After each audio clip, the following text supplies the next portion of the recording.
वरिहन्ताणं नमो सिद्धाणं नमो आयर्याणं नमो वज्रायाणं नमो लोरे सवसाऊणं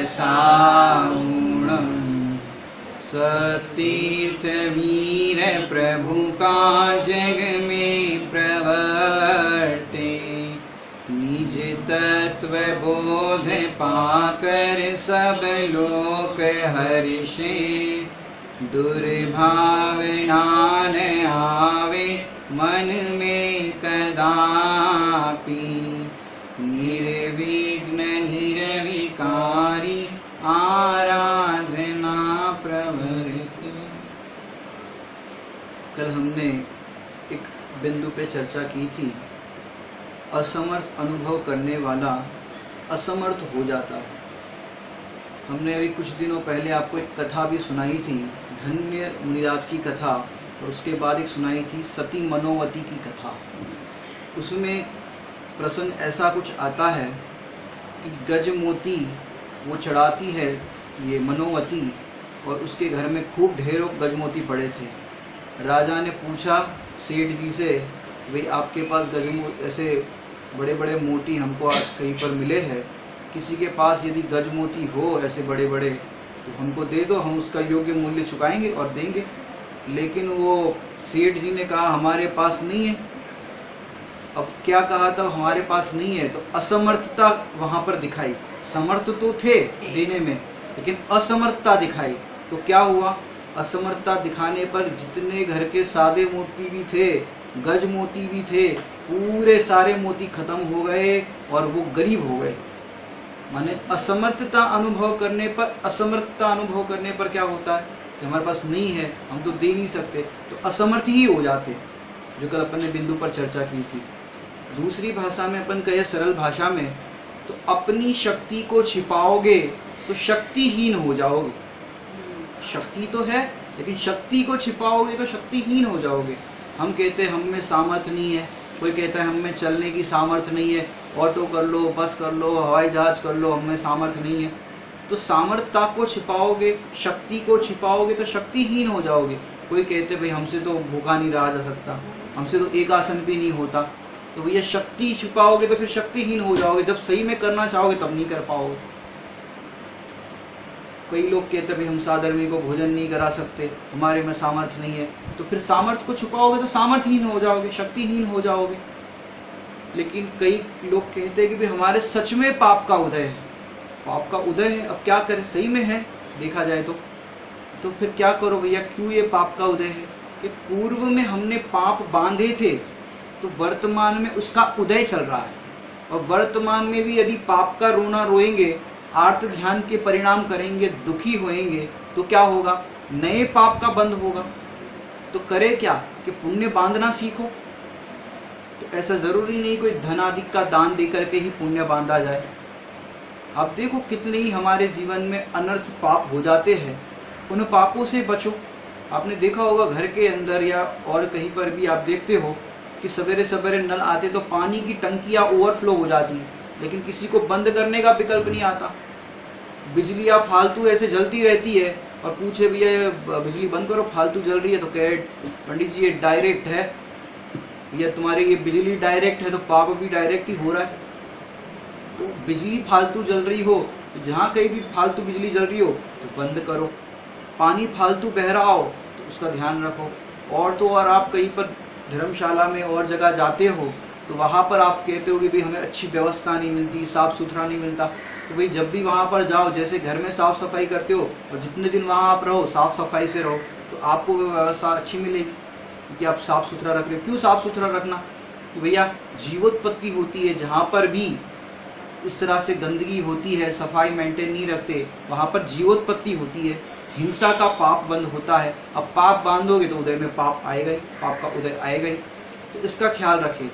कई बच्चे सोचते हमारा ज्ञान बहुत कम है, हमें याद नहीं रहता, तो हमारा कैसा उदय, हम भूल जाते हैं। तो आपने अपने ज्ञान का किस प्रकार संक्रमण कर दिया।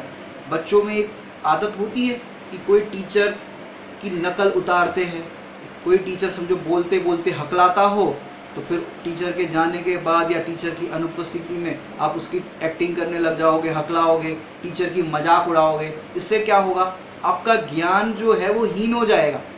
वो ज्ञान जो आपका बढ़ना था, जो उत्कर्षण अपन ने पढ़ रहा था, अब वो ज्ञान अज्ञान रूप में हो जाएगा। अज्ञान रूप में माने आपको ज्ञान प्रकट नहीं हो पाएगा, आप उनसे सीख नहीं पाओगे। और जो टीचर का आदर करता है, उनकी विनय करता है, विशुद्धि रखता है, अच्छे परिणाम रखता है, उसका थोड़ा पड़ेगा और सब ज्ञान बढ़ता जाएगा। तो ये हमें ध्यान रखने लायक बात है। आपको ज्ञान को बढ़ाना है या फिर ज्ञान को कम करना है। संक्रमण की जो अपन चर्चा कर रहे हैं, एक मेरी घटना बताता हूँ। एक बार मुझे पैरों में फ्रैक्चर हो गया था। अब डॉक्टर ने तो बोल दिया 2-3 महीना आपको बेड रेस्ट करना है, पैरों में प्लास्टर चढ़ गया। अब बैठे बैठे करे तो क्या, स्वाध्याय इत्यादि अपना बैठ के करते तो थे, लेकिन कभी कभी उपयोग अपना विचलित हो जाता है, तो अपन कभी ऊट पटांग सोचने लगते। सोचते सोचते एक बार ऐसे विकल्प आया कि पैरों में फ्रैक्चर हुआ है, अब चल नहीं पा, ज़्यादा जो स्वाध्याय इत्यादि का लाभ लेना है या देना है तो उतना दे नहीं पाते, ना ले पाते हैं, टोटली बेड रेस्ट हो गया, सरल भाषा में कहे तो बैठे बैठे ऊट पटांग ख्याल आते। तो हमने सोचा ये पैर में फ्रैक्चर हुआ तो बड़ी दिक्कत वाला काम है, इसकी जगह पे तो हाथ में हुआ होता तो बढ़िया होता, कि कम से कम अपन घूम फिर तो पाते। और जगह शिखर जी में थे 1 महीना तक, तो कम से कम वन में जाते, मुनिराजों की याद करते, और भी ऐसा विकल्प बनता था। तो पैर की जगह पे हाथ में हुआ होता तो अच्छा, कम से कम चलना फिरना तो चालू रहता। ऐसा विकल्प आया तो मैंने आदरणीय भाई साहब सुमत जी भाई साहब से कहा कि ऐसा विकल्प आ रहा है। तो पंडित साहब ने कहा कि बेटा ये तो ऐसी बात हो गई, पैर का फ्रैक्चर हुआ और तुमने सोचा कि मेरे को हाथ में हो जाए, लेकिन तुमने शरीर के अंदर ही परिणमन की भावना करी, पैर का फ्रैक्चर हाथ में हो जाए, तो असाता को ही तुम बुलाना चाहते हो। अभी दुखी हो रहे हो पैर के फ्रैक्चर के कारण, जितना भी दुख होता है शरीर का लक्ष्य करने पर, अब पैर का फ्रैक्चर तो तुम चाहते हो हाथ में हो जाता तो अच्छा। ऐसे कई बार हम लोग सोचते हैं कि भैया पेट दुख रहा है, इससे अच्छा तो और कोई बीमारी होती तो अच्छा, और सिर दर्द होता तो अच्छा, ये दर्द तो हमसे सहन नहीं होता, ऐसा हो जाता तो अच्छा। तो हम क्या करते हैं, एक बीमारी का लक्ष्य छोड़ करके दूसरी बीमारी होती तो अच्छा। इस तरह से हम शरीर का लक्ष्य करके शरीर की असाता को ही बुलाना चाहते, लेकिन अशरीरी पद की भावना नहीं भाते। ये शरीर में है, वो मैं नहीं हूँ, मैं तो एक अशरीरी चैतन्य परमात्मा हूँ। ऐसी दशा, अष्टकर्म से रहित दशा कब होवे, ऐसी भावना हम भाते नहीं। ऐसा भाई साहब ने बहुत अच्छा हमें प्रेरणा तब दी थी इस संबंध में। और आपको बताते हैं कि जब तक इस जीव को अपना सुख अपने में भाषित नहीं होगा, तब तक कंधे पहले, आजकल तो सब साधन हो गए, पहले के ज़माने में कुछ माल खरीद कर लाते थे या एक गांव से दूसरे गांव जाते थे तो क्या करते थे, सिर पर बोझा रखते थे या जो भी आपका सामान होता है। आजकल के तो ट्रॉली बैग आ गए, पहले ट्रॉली बैग वगैरह होते नहीं थे, तो जो भी झोला वगैरह होता था, थैला होता था, वो सिर पर रखते थे और सिर पर रखते रखते जाते थे, और थक जाते थे तो फिर क्या करते थे, कंधे पर रखते थे। तो सिर का बोझा कंधे पर रखा तो अच्छा लगता था, बढ़िया, अब थकान नहीं लग रही, अब थकान नहीं लगी। अब कंधे का बोझा सिर पर रखा तो लगा अब अच्छा लग रहा है, अब अच्छा लग रहा है। तो ऐसे ही हम संक्रमण नहीं कर रहे क्या, समझ में आ रहा है कि नहीं आ रहा है?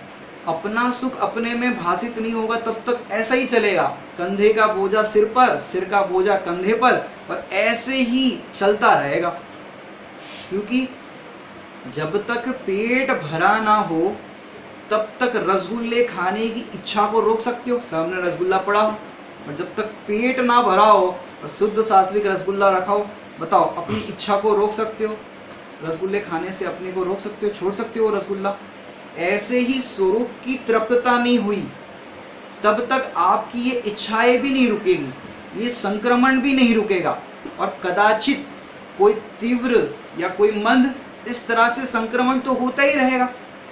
आपको बताते आजकल के जो अभी लॉकडाउन का जो हमारा चल रहा है, वर्तमान में जो पीरियड चल रहा है लॉकडाउन का, उसके अंदर आपने देखा होगा कई लोगों की वर्क फ्रॉम होम ऐसी जॉब है, माने घर बैठ करके लैपटॉप पर बैठ करके अपना काम करो, ऑफिस में जाने की आपको बिल्कुल ज़रूरत नहीं। अब उनसे जा करके अपन पूछते हैं इस लॉकडाउन के सफ़र में कि भैया आप सुखी है कि दुखी? लॉकडाउन के इस पीरियड के अंदर आप देखो, बाकी जितने भी फैकल्टी वाले हैं, दुकानदार लोग हैं, और भी जो विधा वाले हैं, उन सबको तो क्या करना है, अभी अभी आराम से अन्य जॉब वाले तो आराम से बैठे हैं, स्वाध्याय कर रहे हैं, अन्य शिविरों का लाभ ले रहे हैं, और तो और अपने परिवारों के साथ घुल मिल रहे हैं, जो अन्य टाइम में इतना समय नहीं मिलता। तत्व चर्चाएं हो रही है और सब काम हो रहा है। लेकिन इस लॉकडाउन में जो वर्क फ्रॉम होम काम कर रहे हैं उनको 12-12 घंटा काम करना पड़ रहा है, क्योंकि बैठे बैठे लैपटॉप पे ही काम करना है। और जिनके रोज ऐसी जॉब होती है मुंबई लोकल के अंदर धक्के खाने वाले, सवेरे गए ट्रेन में धक्के खा रहे, शाम को आ रहे धक्के खा रहे, वे लोग उन वर्क फ्रॉम होम को देख कर क्या कहते थे, ये इनका जॉब बढ़िया है, हम तो सवेरे से जाते हैं ट्रेन में धक्के खाते हैं, शाम को आते हैं धक्के खाते हैं, इनको तो घर बैठे आराम से लैपटॉप पे काम करना है, काश मेरी जॉब भी ऐसी होती। अभी वर्क फ्रॉम वाले से अभी वर्तमान में पूछो, वे लोग कहेंगे भैया हमारी जॉब वैसी होती, ऑफिस में जाओ काम करो तो बढ़िया होता। अभी देखो इतनी सबको छुट्टी है, सब लोग आराम से घर परिवार के साथ घुल मिल रहे हैं, खेल रहे हैं, बच्चों के साथ अपना स्वाध्याय इत्यादि शिविरों के कार्य में भी लग रहे हैं, प्रवचन सुन रहे हैं, हम उससे वंचित रह रहे हैं। अब वो वर्क फ्रॉम होम वाले से पूछो, वो चाह रहे हैं कि हमारी वैसी जॉब होती। और लॉकडाउन के पहले जो लोग ट्रेन में धक्के खा रहे थे उनसे पूछो तो वे कह रहे हैं वर्क फ्रॉम होम होनी चाहिए थी हमारी जॉब। अब दोनों से पूछो, अब जिसको भी अच्छा मानते हो कि जिसकी भी जॉब अच्छी मानते हो उनसे जाकर के पूछो। बड़े पंडित साहब ने एक बहुत सुंदर रचना के अंदर लाइन लिखी है, जिन्हें मानता सुख निधान तू, पूछ उन्हीं से मन की बात, होने को ही सुखी निरंतर, करता रहता अगणित पाप। जिन्हें मानता सुख निधान तू, कि तू जिसको अच्छा समझता है, जिसकी अच्छी जॉब समझता है, चाहे वर्क फ्रॉम होम वाला हो या ट्रेन में धक्के खाने वाला हो, उनसे पूछो कि तुम सुखी हो कि दुखी हो। लेकिन भैया वर्क फ्रॉम होम वाला भी कह रहा है दुखी है और ट्रेन में धक्के खाने वाला भी दुखी है, लेकिन हम क्या करते हैं आपस में इस तरह से एक दूसरे की जॉब देख करके, काश मेरी जॉब ऐसी होती, तो हम जॉब का इस तरह से संक्रमण करते हैं। माने आपको फिर वैसी जॉब मिलेगी, जैसी चाह कर रहे हो वैसी जॉब मिलेगी। लेकिन भैया अब देखो धक्के खाने वाले भी कह रहे हैं कि भाई दुखी है और वर्क फ्रॉम होम वाले भी दुखी है, घर के बाहर जाकर के जॉब कर रहे हैं वे भी दुखी है, घर के अंदर रह कर के जॉब कर रहे वे भी दुखी है। पंडित साहब तो कह रहे हैं, बड़े पंडित साहब, निज घर बिना विश्राम नाही, आज यह निश्चय हुआ, आज यह निश्चय हुआ। कि कोरोना ने बता दिया कि भैया बाहर जाने में दुख है और अंदर आने में सुख है। जैसे मोदी जी कह रहे हैं भैया घर के बाहर मत निकलना, ऐसे ज्ञानी कह रहे तेरे स्वरूप के बाहर मत निकलना, अपने चैतन्य महल में रहेगा तो सुरक्षित रहेगा, और बाहर जाएगा तो फिर ऐसे कोरोना के वायरस जैसे घूम रहे, हाथ मिलाने से मना कर रहे हैं, इस तरह से सब चल रहा है ना। ऐसे ये कह रहे हैं पर द्रव्य के साथ तू अपना मिलान मत कर, अपना तो एक चैतन्य परमात्मा है, उसकी स्वरूप की ओर देख, पर द्रव्य की ओर मत देख। स्वरूप के बाहर जाए तो दुखी होगा और स्वरूप के अंदर रहेगा तो अनंत गुणों का खजाना है, वहां आनंदित रहेगा। तो क्या करना, तो भैया एक दूसरे की जॉब देख करके संक्रमण मत करो, इस तरह से जॉब में अल्टा पलटी करना, ऐसी जॉब होती तो अच्छा, ऐसी जॉब होती तो अच्छा। अरे काम में अल्टा पलटी मत करो, निष्काम की भावना कब भाओगे।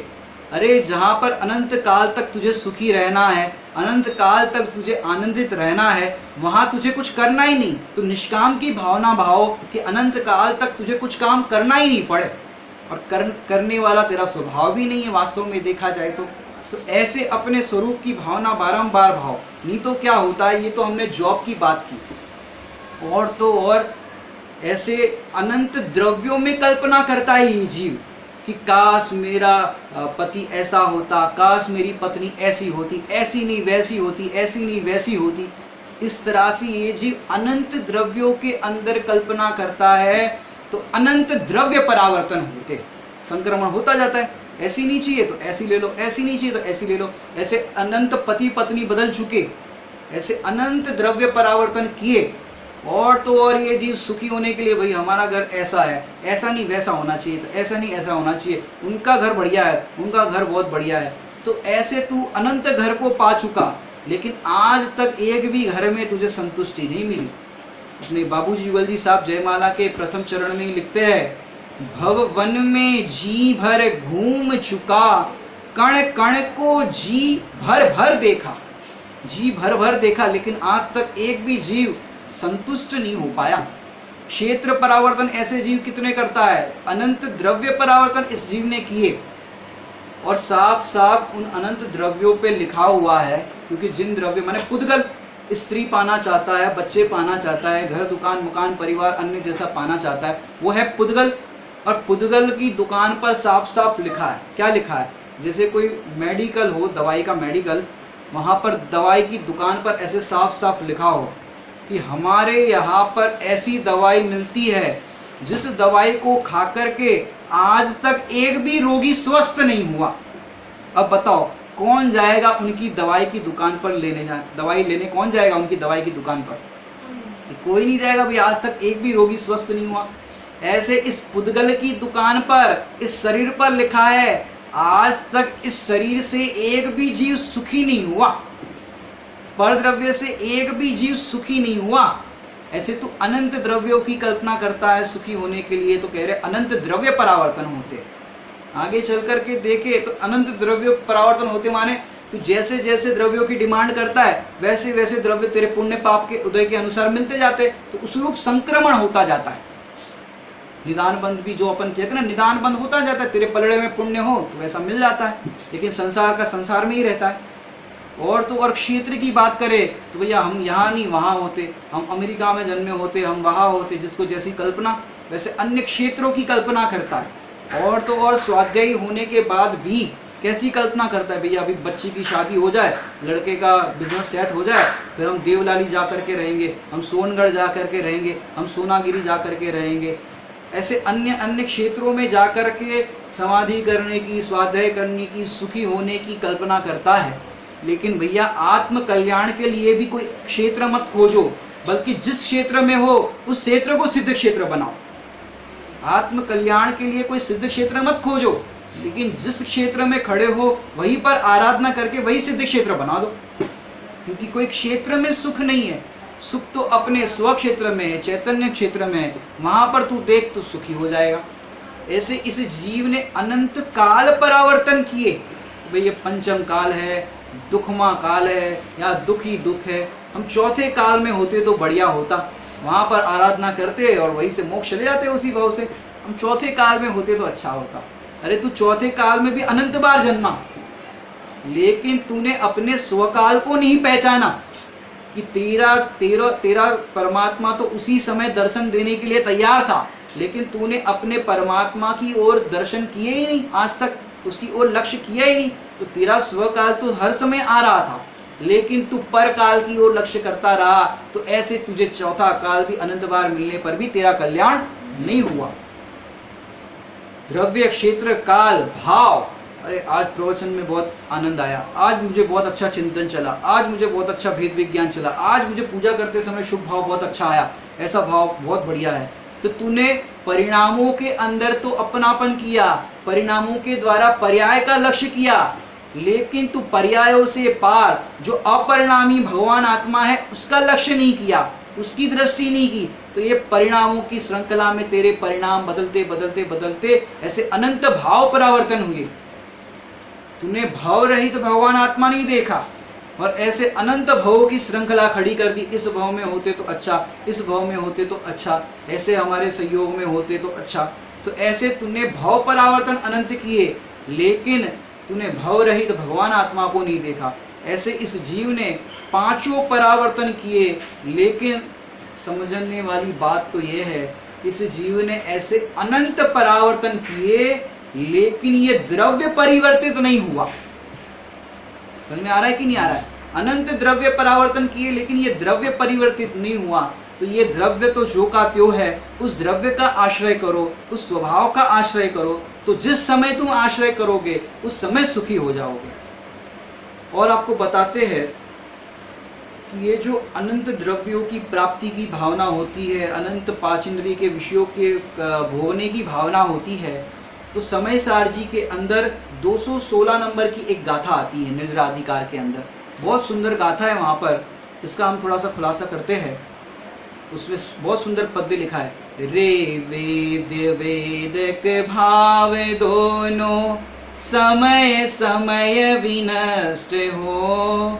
ज्ञानी रहे ज्ञायक कदापि न उभय की कांक्षा करे।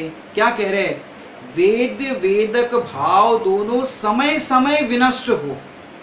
ज्ञानी इसलिए वांछा नहीं करते। सरल भाषा में कहे तो होता क्या है, जब दांत है तब चने नहीं, और चने है तो दांत नहीं। अब जब हमने वांछा करी चने की तो दांत हमारे सही नहीं है, और जब दांत सही है तो चने नहीं मिल रहे।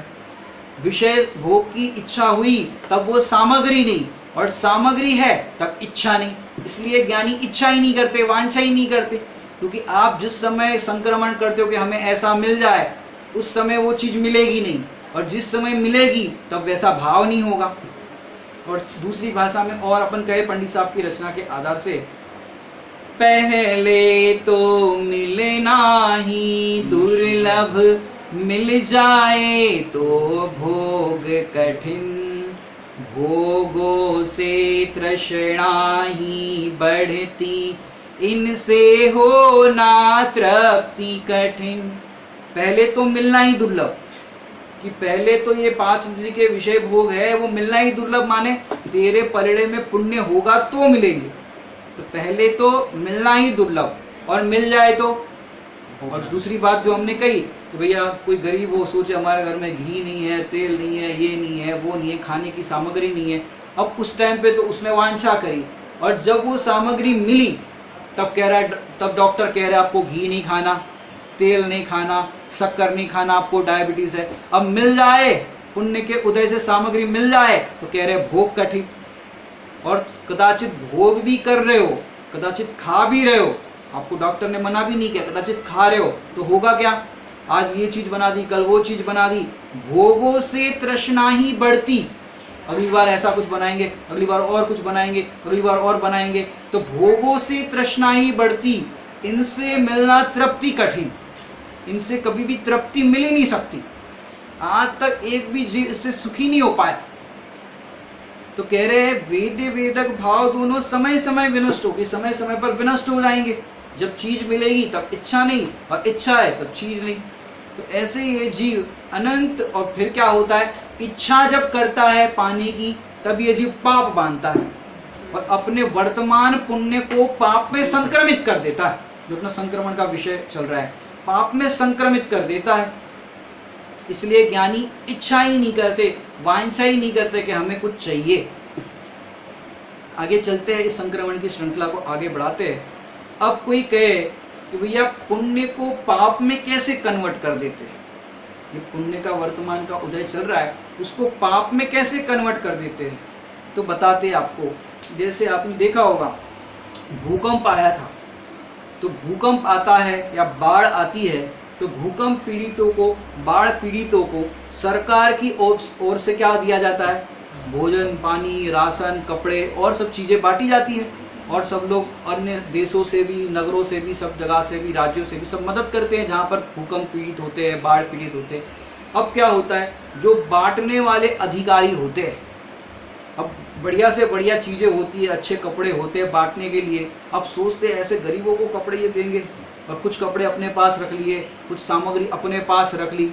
तो ये क्या करते हैं, इस तरह से रखने से क्या होगा, अभी तुम वर्तमान में समर्थ हो, तुम्हारे कोई पाप का उदय नहीं है, फिर भी तुमने उनके हिस्से की चीज़, बाढ़ पीड़ितों की, भूकंप पीड़ितों की चीज़ जो उनको मिलना थी, उनके हिस्से की चीज़ों को तुमने अपने लिए उपयोग कर लिया, अपने लिए रख दिया कि इनको क्या देना। और किसी को 1 लाख का चेक दे रहे हो, बाढ़ पीड़ितों को, भूकंप पीड़ितों को सरकार की ओर से दिया जा रहा हो, 1 लाख का चेक दे रहे हो, तो अपन सोचते यार इनको तो फ्री में मिल रहा है, काश हम होते। तो इस तरह से अपना पुण्य पाप में संक्रमण कर देते हैं। आपने सुना होगा जब भोपाल में गैस कांड हुआ था, तो गैस कांड के समय क्या हुआ, जिसके पति इस गैस कांड में मर गए, उन सारी महिलाओं को, विधवाओं को सरकार की ओर से 2 लाख 5 लाख जैसी भी जो भी राशि होगी वो सबको चेक दिया जा रहा था।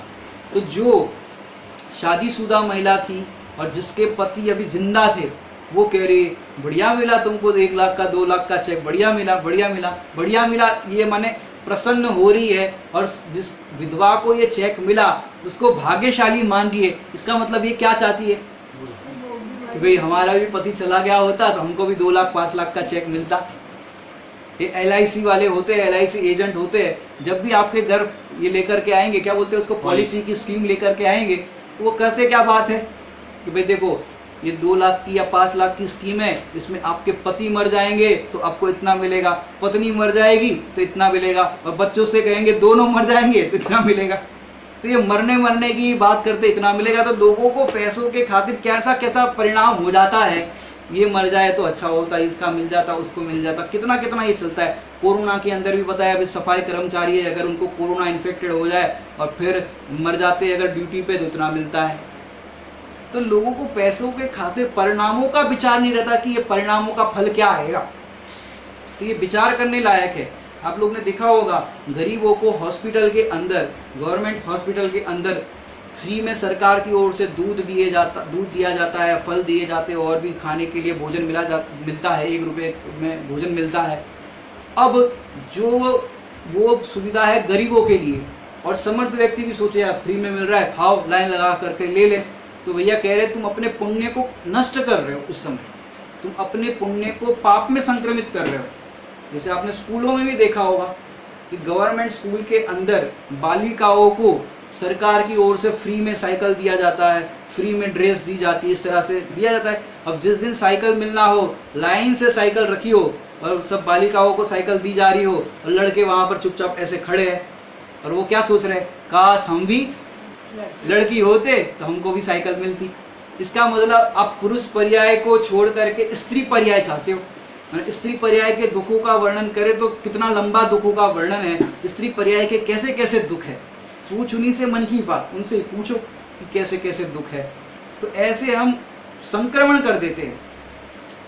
पंडित साहब, अपने आदरणीय भाई साहब बताते हैं, जब वो जॉब कर रहे थे वहाँ पर प्रोफेसर जब थे भोपाल के अंदर, तब बताते थे कि उनके प्रिंसिपल की लड़की 16-17 साल की होगी, तो वो अपने कुत्ते के साथ ऐसे बालकनी में खड़ी रहती थी, कुत्ता ऐसे गोदी में पकड़ करके। तो वहाँ पर जितने लड़के खड़े होते थे वो कहते थे काश हम कुत्ते होते। अब क्या करते हैं, तो हम क्या होते, उस लड़की के हाथों में होते, इस तरह से।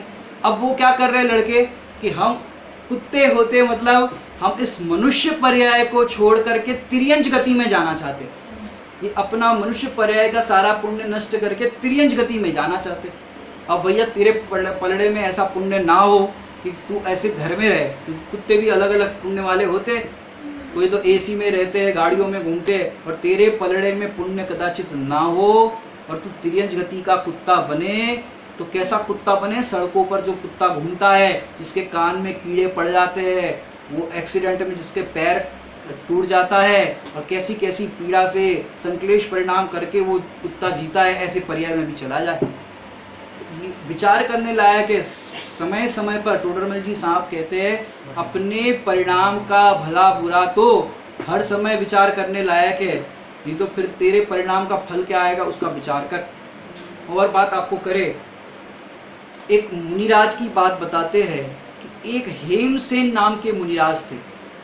गर्मी के दिन थे और कई खेतों में वहाँ पर ध्यान कर रहे थे, खेतों के अंदर साधना कर रहे थे, अपनी आराधना कर रहे थे, और खेतों के अंदर बढ़िया खरबूजे की खुशबू आई।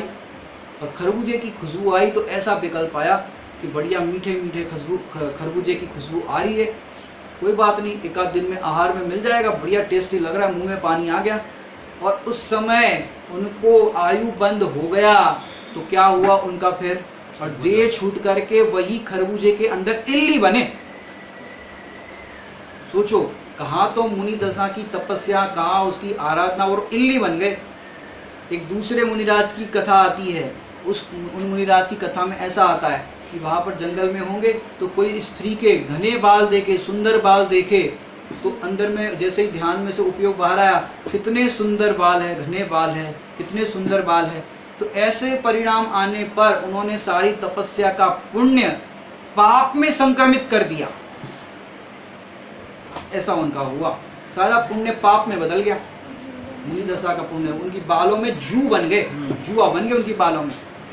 तो ऐसे हमारे जीवन में भी आप जिस जिस वस्तु को देख करके, स्त्रियों के शरीर को देख करके कल्पना करते हो ये सुंदर है, तो उसी शरीर में जीव बन जाओगे। ये करणानी योग हमारा ऐसा कहता है। और तो और क्या बताए, जिंदगी में अपने पुण्य और प्रभाव का कभी दुरुपयोग मत करना। अब आप सोच रहे होंगे कि भाई आपने पुण्य को कैसे पाप में संक्रमित करते ये बताया, अब हमें ये तो बताओ कि हमारा पाप का उदय है, तो उस पाप को हम पुण्य में कैसे कन्वर्ट करें। समझ में आ रहा है कि नहीं आ रहा है? अब पाप को पुण्य में कैसे बदले, तो यहाँ पर उसकी विधि बताते आप लोग को कि भैया हम सब जैनी है, और जैनी लोग इतने महाभाग्यशाली होते हैं कि रात भर के दोष जितने भी हुए हो, प्रातः काल उठ करके उन दोषों की निंदा करा करते।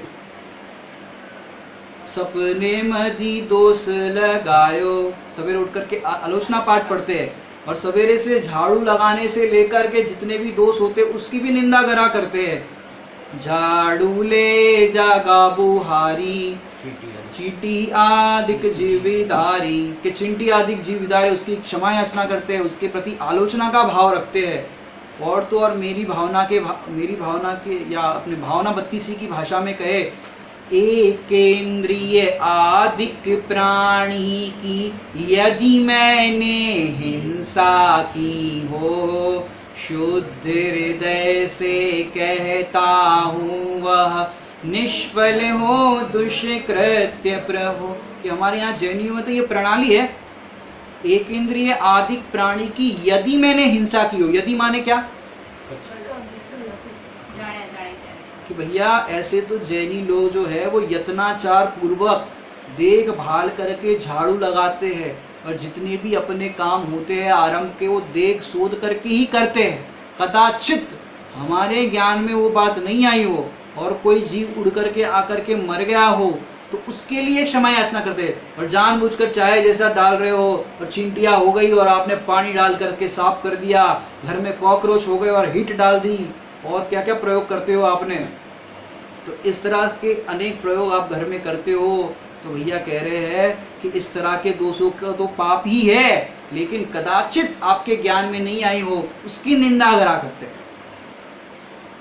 तो इस तरह से क्या होता है कि निंदा गरा करने से जितने भी पाप बंधे हो, तो वो पापों की निंदा गरा करने से अपकर्षण हो जाता है, और आपकी विशुद्धि की ऊर्ध्वता हो, तो वो पाप संक्रमित होकर के पुण्य में बदल जाता है। ये सब आपके विशुद्धि के फ्रीक्वेंसी पे डिपेंड करता है, आपकी कितनी विशुद्धि है, आप कितने हृदय से उसके प्रति क्षमा याचना कर रहे हो, उस पर डिपेंड करता है आपका। तो ये पाप पुण्य में संक्रमित हो जाता है। और तो और आपको बताए कि जो अपने को अज्ञान दशा में कितने ही अनंत पाप हो गए हो, सप्त व्यसन के ही पाप क्यों ना हो गए हो, लेकिन उसी भाव से आप देखो पुराण के अंदर पद्म पुराण जी में एक कथा आती है। सौदास करके एक व्यक्ति था तो वो राजा का पुत्र, लेकिन क्या हुआ, वो खाने का बहुत तीव्र लोलुपी था, उसको खाने की गदरता बहुत थी, तो रोज नए नए पकवान खाना चाहता था। और एक दिन किचन के अंदर कुछ नहीं था, और वहाँ पर किसी बालक की मृत्यु हो गई थी। तो रसोइये ने क्या किया कि भाई अब क्या करें, खाने में कुछ है नहीं, अगर मैंने इस राजा के पुत्र को खाना समय पर नहीं दिया नई डिश बनाकर, तो फिर ये मेरे प्राण ले लेगा। तो मरे हुए बालक का मांस बना करके खिलाया, और मांस खिलाने पर उसको इतना टेस्टी लगा सौदास को, तो उसने कहा कि मुझे तो अब रोज यही डिश चाहिए खाने को, आपकी भाषा में कहे तो अब रोज कहाँ से लाए। तो ऐसे वो सौदास के लिए रसोइया रोज कहीं ना कहीं से बालक को पकड़ करके लेके आए, मार करके उसका मांस खिलाए रसोइया। और ऐसे ऐसे नगर के अंदर बालक कम होने लगे, और बालक कम होने लगे तो राजा के पास सूचना आई कि भाई ऐसे ऐसे नगर में हो रहा है। तो राजा ने गुप्तचर लगा दिए, भाई क्या कारण है। और गुप्तचर लगाने पर पता चला कि भाई ऐसे रसोइया अपने पुत्र के लिए ही इस तरह से बालक का मांस खिला रहा है। तो राजा ने उसको देश निकाल कर दिया, और देश निकाल करने पर वो एक जंगल में रहने लगा, और जंगल में भी वो नरभक्षी हो चुका था, मनुष्य का मांस खाने वाला हो चुका था। तो जंगल में कोई भी व्यक्ति आए तो उसको मार करके खाता था, ऐसे अपना जीवन जीता था। एक दिन दिगंबर मुनिराज आए, उनकी शांत सौम्य मुद्रा देख करके उसके पापों पर उसको रोना आया, अरे ये मैंने अपने जीवन में क्या किया। और मुनिराज की शांत मुद्रा को देख करके उसके अंदर में इतने परिणाम विशुद्ध हुए। और फिर मुनिराज से उसने अपने दोषों की क्षमा याचना की कि मैं बहुत पापी हूँ, मैंने बहुत पाप किए। उसके आंखों से अश्रुधारा बहने लगी। और फिर मुनिराज ने कहा कोई बात नहीं, कौन पापी कौन पुण्यात्मा, सब भगवान है। और उसने उस समय सम्यक दर्शन कर लिया और तो और उसी भाव से मोक्ष की प्राप्ति कर ली। बोलो, अब उसने उस भाव में इतने पाप किए, सौदास ने इतने पाप किए, अब बताओ वो पाप गए कहाँ? वो सारे पापों का पुण्य में संक्रमण हो गया और इस तरह से वो सौदास भगवान बन गए। सोचो, ऐसे एक चिलाती पुत्र की कथा आती है। चिलाती पुत्र की कथा में वो बहुत दुराचारी था चिलाती, और एक दिन वो सुभद्रा नाम की कन्या से जबरदस्ती विवाह करना चाहता था, लेकिन वो सुभद्रा तैयार नहीं हुई। तो इसने उसको जबरदस्ती उठा करके लेकर के आया, उसके साथ दुराचार किया और फिर उसकी गर्दन अलग कर दी तलवार से। और फिर श्रेणिक राजा को जब पता चला तो श्रेणिक राजा अपना घोड़ा लेकर के उसके पीछे पीछे दौड़े उसको मारने के लिए। लेकिन जैसे ही वो एक जंगल के अंदर पहुंचा चिलाती पुत्र और मुनिराज का टोला देखा, और मुनिराज का टोला देख करके उसके परिणाम में हुआ, अरे ये मैं क्या कर रहा हूँ। और मुनिराज श्री के चरणों में मस्तक नवा दिया और फिर अपने दोषों की क्षमा याचना की। और चिलाती पुत्र को बताओ क्या किया होगा मुनिराज ने? आप होते तो दीक्षा देते कि नहीं देते? कि भाई एक वर्तमान पर्याय का भूतकाल की पर्याय में अभाव है, प्राग भाव है। प्राग, अरे प्राग भाव है तुम तो उसकी चिंता दूर करो, कि अब प्राग भाव है, अब तुम चिंता दूर करो और चिंता दूर करके अपने स्वभाव का चिंतन करो। और इस तरह उसको चिलाती पुत्र को दीक्षा दे दी। सोचो, ऐसे ऐसे कहाँ जीव कैसे परिणाम जीव के, और दूसरे समय जीव देखो, और हम सामने वाले को पर्याय दृष्टि से देखते, ये ऐसे है ये वैसे है, और कब देखो कब कोई सा जीव अपना कल्याण कर गया। पंडित साहब ने तो एक रचना के प्रारंभ में ही लिखा, परिणामों की विचित्रता अरे देखो रे भाई, दुखमय पर्याय दृष्टि अब तो छोड़ो रे भाई। पर्याय दृष्टि छोड़ो, क्योंकि कब कौन सा जीव अपना कल्याण कर ले, कब पापी जीव परमात्मा बन जाए, कोई पता नहीं। तो ऐसे भेद विज्ञान वाले कितने जीव हुए। अब अंजन चोर को देखो, सप्त व्यसनी अंजन चोर, इतने पाप उसने उस जीवन में किए, लेकिन उसी भाव से मोक्ष अंजन से निरंजन हो गए।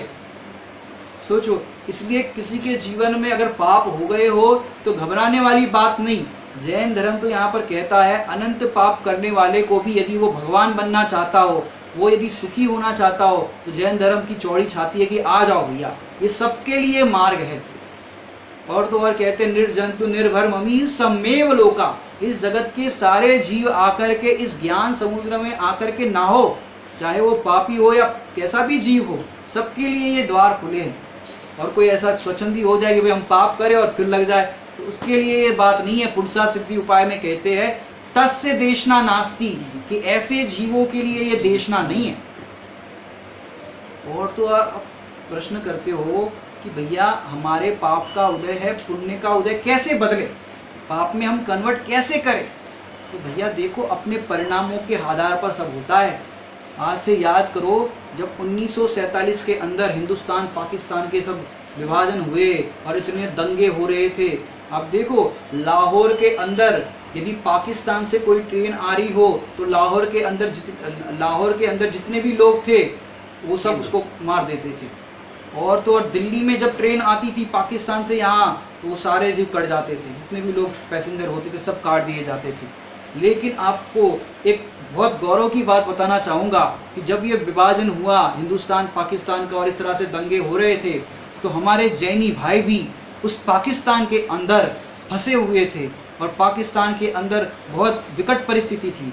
तो हमारे जैनी भाइयों ने उस समय अपने करोड़ों रुपए की संपदा वहीं पर छोड़ दी, अपना मकान वहीं पर छोड़ दिया। लेकिन जानते हो वो क्या लेकर के आए कि उस समय उन्होंने अपनी जिन प्रतिमा जो मंदिरों के अंदर पाकिस्तान में मुल्तान नगर में जो कही जाती है, मुल्तान नगर में जिन प्रतिमाएं थी, जिनवाणी थी, वो सारी साथ में लेकर के आए, सोना चांदी जितना भी संपदा थी वही छोड़ दी, और तो और एक हवाई जहाज प्राइवेट प्लेन हायर किया, और प्राइवेट प्लेन हायर करने के बाद जब उस प्लेन के अंदर सब जिनवाणी प्रतिमा जी सब कुछ रख दी, और रखने के बाद वो प्लेन ओवरलोडेड हो गया, उड़ने की संभावना नहीं थी। स्त्रियां उतर गई कि आप पुरुष लोग जाओ, हम यहाँ पर रह जाएंगे, आप जिन प्रतिमा लेकर के जाओ वहाँ पर। लेकिन क्या हुआ, उसका जो सरदार था, उसका पायलट जो था वो सरदार था, उस सरदार ने सोचा कि आप ये स्टैच्यू और ये किताब वगैरह क्यों ले जाते हो, ये हिंदुस्तान में आपको बहुत मिल जाएंगे। बोले ये प्रतिमा जी हमारी जिनेंद्र भगवान की प्रतिमा है, यही हमारे लिए सर्वस्व है, ये धन संपदा है तो हमें और मिल जाएगी यदि पुण्य का उदय होगा, हम तो इसको लेकर के जाएंगे। तो सरदार पायलट ने कहा कि हम प्रयास करते हैं उड़ाने का, और फिर सब लोगों ने नमोकार मंत्र दोहराए, और नमोकार मंत्र का स्मरण करने के बाद जब उसने प्लेन उड़ाना चाहा तो फूलों की तरह वो हल्का हो गया, और हिंदुस्तान आकर के जब वो रुका तब वो सरदार ने कहा कि आपके जो स्टैच्यू रखे हुए हैं, भगवान रखे हुए हैं, एक बार मुझे उसके दर्शन करा दो। ये प्लेन वास्तव में मैं उड़ा नहीं सकता था, इतना ओवरलोडेड था, इतने मेरे जीवन काल का अनुभव है, लेकिन इस प्रतिमा में ही ऐसा कोई चमत्कार होगा, आपके ग्रंथों में ही ऐसा कोई चमत्कार होगा जिस कारण से हम यहाँ पर सुरक्षित पहुँचे। और फिर उस सरदार ने अभक्ष का त्याग किया, मांस का त्याग किया, शराब का त्याग किया, इस तरह से भगवान के आगे उसने परिणाम बनाए। और आज भी आप देखो, जो मुल्तान नगर से वो आए थे जैनी भाई हमारे जितने भी, आज जयपुर के अंदर आदर्श नगर जो मुल्तान नगर के मंदिर के नाम से पहचाना जाता है, आज एक भी व्यक्ति गरीब नहीं है, ना मिडिल क्लास वाला है। जितने भी व्यक्ति वहां से आए थे सारे करोड़पति अरबोपति है। यहाँ पर आए थे तब जीरो बैलेंस था, लेकिन जो जिन प्रतिमा के प्रति आदर का भाव चाहते तो सोना चांदी संपदा बैंक बैलेंस जितना भी वो था वो लेकर के आ सकते थे, लेकिन जिन प्रतिमा और शास्त्र लेकर के आए जिससे उनका, क्योंकि वहां पर विकट परिस्थितियां थी, ये पाप का उदय चल रहा था, सारा पाप का उदय पुण्य में संक्रमण हो गया, और बाहर में उनकी 5 इंद्रिय के विषय की सुविधाएं हो गई, और तो और वे लोग सारे स्वाध्याय करते। तो सोचो अपने, अगर हम होते तो क्या करते, विचार करने लायक है। अगर ऐसी विकट परिस्थिति में हमको पाकिस्तान से यहाँ आना होता तो भैया क्या लेकर के आते, आपका सोने का हार, अंगूठी और कितने भी जो आपके मनपसंद जेवर है, पैसा है, वो लोग क्या लेकर के आते। 50,000 की साड़ी होती तो वो लेकर के आते कि नहीं आते मनपसंद। लेकिन देखो इनके परिणाम, तो सारा पाप का उदय पुण्य में संक्रमण हो गया। तो ऐसे ऐसे इतिहास भी गवाह है कि कैसे पाप का उदय पुण्य में बदल गया। और आपको बताते हैं कि हम क्या करें भैया। पुण्य का आपने बताया, पाप का उदय पुण्य में इस तरह से बदलना चाहिए, आप बदल सकता है तो भैया हमको पुण्य बांधना चाहिए कि नहीं बांधना चाहिए। ये यदि तू पुण्य बांधने के भाव से यदि देव शास्त्र गुरु की पूजा अर्चना करेगा, यदि तू उनके गुणगान करेगा, स्वाध्याय करेगा पुण्य के लोभ से, पुण्य की वांछा से, तो टोडरमल जी की भाषा में कहे तो पाप का ही बंद होगा। अनंताधिक प्रयोजन सिद्धि में ये प्रकरण दिया गया है। तो भाई करे क्या, पाप तो बांधना नहीं है, और आप कह रहे हो पुण्य भी नहीं बांधना, पहले कह रहे थे पुण्य बांधो, तो यह स्यादवाद है। जब जैसी विवक्षा होगी, जब जैसा जो समझाने लायक बात होगी, तब वैसा कथन किया जाएगा। लेकिन अब हमको आपको ऊपरी श्रेणी में लाना है, पाप से पुण्य में लाए, और पुण्य से अब ऊपर की बात बताना है कि भैया जैन धर्म जो मिला है वो पुण्य बांधने के लिए नहीं मिला। क्या कह रहे हैं, जैन धर्म मिला है कि पुण्य, तो हमने एक बार बताया था कि जो कसाई होता है, कसाई खाना होता है, कसाई खाना, वो जो मांस इत्यादि का व्यापार करते हैं, वो कसाई को भी पुण्य बंद होता है। अब ये बात जब गुरुदेव ने कही थी अपने प्रवचन में, तो जितने साहित्य जिनवाणी छपने में जितना खर्चा नहीं हुआ था, उतना उनके विरोध की बातें छापने के लिए खर्चा हो गया था। कांजी स्वामी कहते हैं कि भाई कसाई को भी पुण्य बंद हो जाता है। तो भैया स्वाध्याय करो तो पता चलेगा, क्योंकि हर जीव के अंतर मुहूर्त में पुण्य और पाप रूप शुभ या अशुभ भाव रूप परिवर्तन होता ही रहता है। तो उसके भी मंद कषाय होगी कि नहीं होगी। मंद कषाय का नाम पुण्य और तीव्र कषाय का नाम पाप, ये परिभाषा समझनी पड़ेगी आपको। क्यों, क्योंकि वो मांस का व्यापार करने वाले को भी ग्लानि होगी कि कहाँ हम दिन रात ये मांस काटते रहते हैं, मांस का व्यापार करते रहते हैं, हमारा जीवन क्या है। तो ये जो उसको परिणाम हुई, ये मंद कसाई हुई। और तो और आतंकवादी को पुण्य बंद होगा कि नहीं होगा? कि होगा। आप देखो आतंकवादी के जो प्रसंग देखते हो, वो आतंकवादी सबको मार रहा है बंदूकों से, कसाब इत्यादि आए थे तो वो सबको मार रहा है। मारते मारते समझो कोई अल्लाह का नाम ले रहा हो, कोई मुस्लिम महिला हो अल्लाह का नाम ले रही हो, कर रही हो, तो अल्लाह का नाम सुन करके या नमाज पढ़ रही हो देख करके वो उसको रोक नहीं मारेगा। उसके परिणाम में हो गया, अरे ये तो अल्लाह का बंदा है, तो वो उसको नहीं मारेगा। जितने टाइम तक उसको ऐसा परिणाम रहा, वो मंद कषाय का परिणाम, ये उतने टाइम तक पुण्य परिणाम, मंद कषाय का नाम पुण्य। ये जैन धर्म जो मिला है वो पुण्य बांधने के लिए नहीं मिला। तो किस तरह से? या एक इंद्रिय पर्याय में जो है 5 स्थावर जीव है, वो एक इंद्रिय से 2 इंद्रिय में आते हैं, तो पुण्य बांध करके आते हैं कि पाप बांध कर आते हैं? पुण्य बांध करके आते हैं। अब एक इंद्रिय जीव है, जल का है, वनस्पति का है, ये क्या करते हैं? देव पूजा, गुरु उपासना कुछ करते हैं, छठावश्यक करते हैं। और उनने क्या किया कि भाई उन्हें एक इंद्रिय आदि पर्याय, जो एक इंद्रिय पर्याय वाला जो 5 स्थावर जीव है, उनके भी जो समय पर मंद कषाय का परिणाम हुआ ना, कि हर जीव को मंद कषाय और तीव्र कषाय अंतर्मुहूर्त में बदलता ही है, तो जो मंद कषाय का परिणाम हुआ उससे उसको पुण्य बंध हुआ। इस पुण्य बंध के कारण वो अपग्रेड होकर के 2 इंद्रिय में आया। 2 इंद्रिय वाला 3 इंद्रिय में, 4 इंद्रिय में, असंगी में, अब संगी में आ गया। जब अपने में ज्यादा बुद्धि नहीं थी, विवेक नहीं था, तो इतना अपग्रेड होकर के संगी पंचेंद्रिय बन गए, मन वाले बन गए। अब इतना पुण्य तो ऐसे ही हो जाता है। अब अपन संगी पंचेंद्रिय बुद्धि वाले मन वाले होकर के भी अभी पुण्य के पीछे लगे, तो हम जैसा अभागा कौन होगा, मूर्ख कौन होगा? ये पुण्य तो सहज ही बंद हो जाता है। हमें पुण्य का लक्ष्य नहीं करना चाहिए, ये पुण्य तो ऐसे होता है। लेकिन करने लायक तो ये है कि भैया 4 चीज होती है, पाप, पुण्य, धर्म और धर्मी। तो पाप तो बिना कुछ करे हो जाता है, बिना कुछ करे माने उसके लिए बुद्धि लगानी नहीं पड़ती ज़्यादा। पुण्य भी बिना बुद्धि लगाए हो जाता है।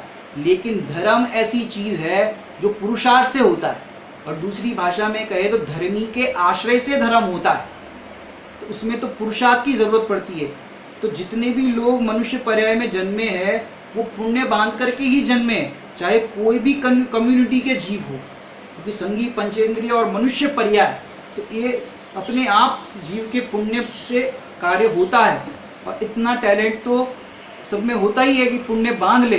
लेकिन अब क्या करें हम कि भैया हमारा काम हम ये करते हैं कि इस पुण्य को पाप में खर्च कर देते हैं। तो पाप में खर्च करने पर क्या होता है कि ये सारा का सारा पुण्य पाप में परिवर्तित हो जाता है, जिससे इस जीव को अनेक दुखों को भोगना पड़ता है। तो हम क्या करें कि भैया वर्तमान में हमारे पुण्य का उदय हो, तो इसको पापों में लगा करके, विषयों में लगा करके इस पुण्य के उदय को पाप रूप में संक्रमित ना करो, और हमारे स्वरूप का लक्ष्य करके कि मेरा स्वरूप कैसा है, ये चरित्र कैसे बन रहा है, अपने स्वरूप का विचार करके स्वरूप में तृप्त हो, इसी मंगल भावना से विराम लेते हैं।